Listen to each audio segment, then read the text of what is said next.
Bismillahirrahmanirrahim. Assalamualaikum warahmatullahi wabarakatuh. Innal hamdalillah wassalatu wassalamu ala Rasulillah Sayyidina wa maulana Muhammad ibn Abdullah wa ala alihi wa sahbihi wa mawalah, amma ba'd. Hadirin hadirat jamaah salat zuhur Masjid Jami' Al-Ihsan yang semoga senantiasa mendapatkan limpahan rahmat dari Allah Subhanahu wa taala. Sejenak mari sama-sama kita manfaatkan waktu kita untuk mengkaji secara singkat kitab Nasaihul Ibad, nasihat-nasihat untuk para hamba, karangan Imam Nawawi Al-Bantani Al-Jawi. Pada kesempatan siang hari ini kita akan membahas sebuah makalah yang berasal dari Syekh Hatim Al-Asam rahimahullah. Syekh Hatim Al-Asam adalah seorang golongan tabi'ut tabi'in, generasi ketiga di bawah sahabat, di bawahnya lagi tabi'in. Jadi dari sahabat turun tabi'in, ke bawahnya lagi tabi'ut tabi'in. Syekh Hatim Al-Asam adalah golongan dari tabi'ut tabi'in. Beliau wafat tahun 237 Hijriah di daerah perbatasan antara Irak dan Afghanistan. Adapun Al-Asam artinya adalah tuli. Kenapa Syekh Hatim mendapatkan julukan Al-Asam yang tuli? Karena ada ceritanya. Suatu ketika ada seorang perempuan ingin berkonsultasi dengan Syekh Hatim, tiba-tiba saja, mohon maaf, wanita ini mengeluarkan gas, mohon maaf, kentut ya, dan volumenya lumayan kencang. Untuk menjaga kehormatan wanita ini, ya supaya tidak malu, Syekh Hatim pun berpura-pura tidak mendengarkan apa-apa, tidak terjadi apa-apa. Dari sinilah julukan Al-Asam disematkan kepada Syekh Hatim untuk menjaga kehormatan supaya wanita ini tidak malu. Adapun nama asli daripada Syekh Hatim adalah Abu Abdurrahman Hatim bin Urwan. Apa yang disampaikan oleh Syekh Hatim Al-Asam? Al-ajalatu minasyaitan. Terburu-buru, al-isra'u fil umur, tergesa-gesa, itu adalah perbuatan setan. Karena ketika seseorang tergesa-gesa, dia tidak mikir panjang, ya, apakah apa yang ia lakukan itu dosa apa enggak, efeknya panjang atau tidak. Ketika keburu-buru berstatement, ya, mengucapkan sesuatu, dia nggak mikir panjang. Nah, karena itu secara umum tergesa-gesa, terburu-buru itu tidak baik, ya, termasuk perbuatan setan. Illa fi khamsi mawadhi'a, kecuali ada pengecualian, yaitu 5 hal, ya, dimana justru 5 hal ini harus segera dilakukan. Fa innaha min sunani Rasulillah sallallahu alaihi wasallam, karena 5 hal pengecualian ini termasuk sunnah Rasul. Justru sunnahnya disegerakan. Apa saja kelima hal tersebut? Yang pertama, it'amud dhaif, memberi makan kepada tamu.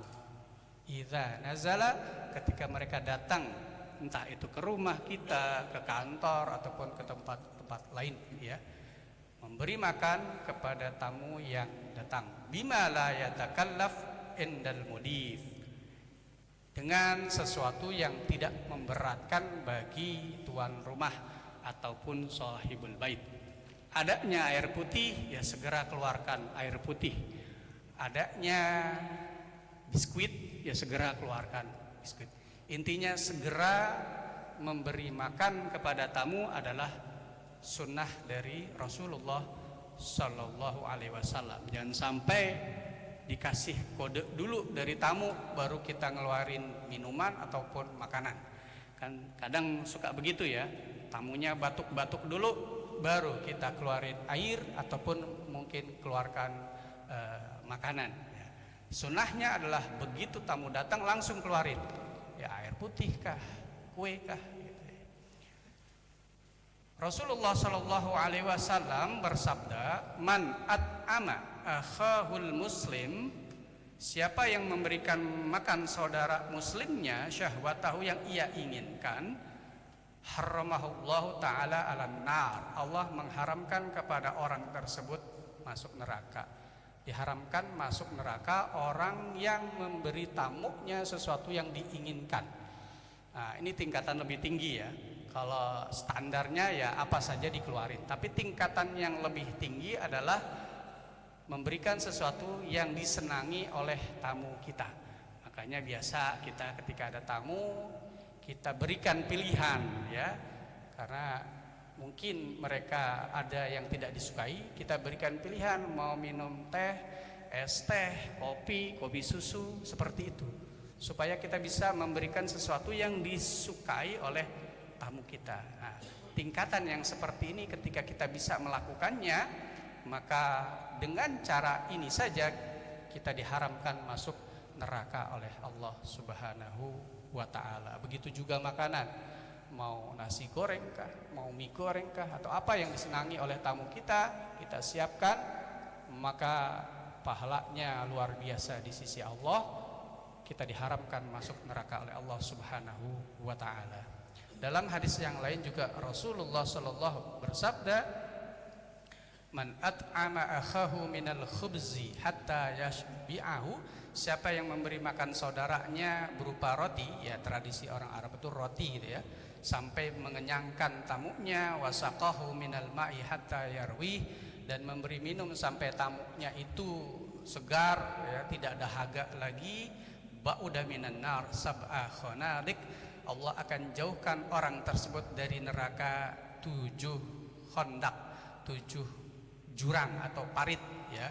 Kullu khandakin masiratai sab'u mi'ah am, di mana satu jurang saja, satu parit saja butuh perjalanan 700 tahun. Artinya dijauhkan sejauh-jauhnya oleh Allah dari neraka ketika kita memberi makan dan minum kepada tamu kita. Akhrajahu an-Nasa'i, hadis riwayat Imam Nasa'i wa Tabrani wal Hakim wal Baihaqi. Kemudian yang kedua yang harus segera dilakukan adalah wa tajhizul mayyit idza mata, segera mengurusi mayit ya, ketika sudah fik seseorang meninggal dunia, itu sunnahnya adalah segera diurusinnya ini apa? Bil ghusli, memandikannya, wat takfini, mengkafankannya, wassalati alaihi, menyolatkannya, wad dufni, dan juga menguburkannya segera. Karena ada orang-orang yang menunggu dulu saudaranya yang dari luar negeri misalkan gitu kan, sehingga tertunda penguburan dari jenazah. Sunnahnya ketika ada orang meninggal dunia adalah ya segera untuk dikuburkan.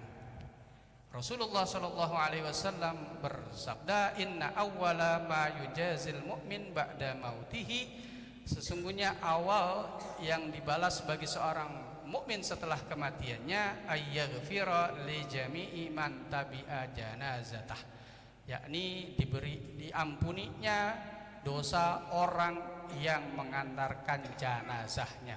Rawahu al-Baihaqi. Rasulullah Shallallahu Alaihi Wasallam juga bersabda, idza matar rajul min ahlil jannah, ketika seseorang ahli surga, orang saleh gitu ya, ahli kebaikan meninggal dunia, istahyallahu azza wajal, Allah merasa malu, dalam tanda kutip Allah merasa malu, ayyu adziba man hamalahu wa man tabi'ahu wa man shalla alaihi. Allah merasa malu untuk mengazab, menyiksa orang yang menggotong jenazah ahli surga itu, orang yang ngikutin jenazah ahli surga itu sampai ke kuburan, dan orang yang menyolatkan ahli surga itu. Jadi ketika ada orang soleh ulama lah katakanlah, orang soleh ya, nggak harus ulama juga orang soleh. Biasanya kita menyaksikan orang-orang itu berebutan untuk menggotong kerandanya, orang berebutan untuk menyolatkannya, sampai-sampai perlu beberapa gelombang, karena satu gelombang aja nggak cukup ya, ada beberapa kali diadakan sholat jenazah. Kenapa? Karena ini tadi, ketika seseorang ahli surga, orang yang saleh meninggal dunia, Allah merasa malu untuk mengazab mereka-mereka yang menggotongnya, orang yang menguburkannya, dan orang yang mensolatkan orang soleh tersebut. Rawahu Ad-Dailami, hadis riwayat Imam Ad-Dailami. Kemudian yang ketiga yang segera harus dilaksanakan adalah watazwijul binti idza balagat, menikahkan anak perempuan ketika sudah balik, menikahkan anak perempuan ketika sudah siap mentalnya, umurnya, dan segala-galanya. Jangan sampai ditunda-tunda, karena apalagi di zaman sekarang fitnah memiliki anak perempuan itu besar, tanggung jawab memiliki anak perempuan itu besar sekali, karena banyak sekali godaan-godaannya. Makanya ketika kita memiliki anak perempuan, saya pribadi punya anak perempuan 3, maka ketika sudah siap untuk dinikahkan ya, maka sunnahnya adalah segera dinikahkan. An Aisyah radhiyallahu anha anna Rasul sallallahu alaihi wasallam qala, dari Aisyah Rasul mengatakan, man zawwaja bintan tawajjahu Allahu yaumal qiyamati tajal muluk, siapa yang bisa menikahkan anak perempuannya, nanti di hari kiamat Allah anugerahkan mahkota para raja kepada orang tua tersebut. Allah apresiasi ya kepada orang tua yang bisa segera menikahkan anak perempuannya. Akhrajahu Ibnu Syahin. Kemudian yang keempat yang harus segera dilakukan adalah wa qada'ud dain idza wajaba, nyaur utang, membayar hutang ya ketika memang sudah waktunya. Jangan sampai kita punya utang ditunda-tunda pembayarannya, pelunasannya. Ketika sudah ada dananya, segera untuk diselesaikan. Apalagi ada sebuah hadis Rasulullah SAW bersabda, nafsul mu'mini mu'allaqatun bidainihi, bahwa jiwa seseorang itu bergantung kepada hutangnya, statusnya menggantung di sisi Allah, hatta yuqda anhu, sampai hutangnya itu dilunasi. Jadi kalau ada orang meninggal dunia, siapapun itu, termasuk orang yang soleh sekalipun, ahli ibadah, tapi masih meninggalkan hutang, statusnya di sisi Allah menggantung ya. Apakah dia termasuk orang yang selamat atau celaka, belum jelas. Sampai kapan? Sampai terselesaikan hutang-hutangnya. Makanya ketika ada yang meninggal dunia setelah menyolatkan, ada anggota keluarga biasanya yang memberikan sambutan, mana jika almarhum, almarhumah masih punya hutang, hutang khususnya, agar segera dilaporkan untuk diselesaikan oleh keluarganya. Agar apa? Agar perjalanannya menuju akhirat lancar. Kasihan orang yang sudah meninggal dunia ketika masih meninggalkan hutang, ya statusnya nggak jelas. Makanya perlu diperjelas dengan cara bayar hutang-hutangnya. Oleh karena itu sebisa mungkin ya kita jangan sampai punya hutang. Seandainya memang punya hutang, ya segera kita lunasi, kita bayar. Dan yang kelima yang harus segera kita lakukan adalah wat taubatu minadz dzambi idza farata, bertaubat ketika kita melakukan perbuatan dosa.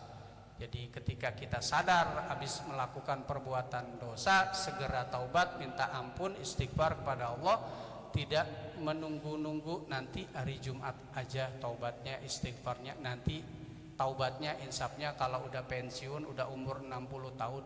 Enggak. Ketika kita sadar kita melakukan perbuatan dosa, segera istighfar, minta ampun kepada Allah, karena kita nggak tahu umur kita. Rasulullah Shallallahu Alaihi Wasallam sendiri dalam satu kesempatan saja, satu majlis itu beliau 100 kali beristighfar mohon ampun kepada Allah. Padahal beliau adalah maksum, terjaga dari perbuatan dosa. Nah, bagaimana dengan kita? Kita tidak maksum. Ya harusnya dalam sehari kita bisa lebih dari 100 kali istighfar mohon ampun kepada Allah. Karena mata kita, pendengaran kita, lisan kita terus menerus memiliki potensi untuk melakukan perbuatan dosa. Karena itu setiap harinya kita pun harus banyak-banyak beristighfar agar dosa yang kita lakukan diampuni oleh Allah Subhanahu wa taala. Jangan sekalian, itulah 5 hal yang harus disegerakan. Demikian wallahul muwaffiq ila aqwamit thoriq. Wassalamualaikum warahmatullahi wabarakatuh.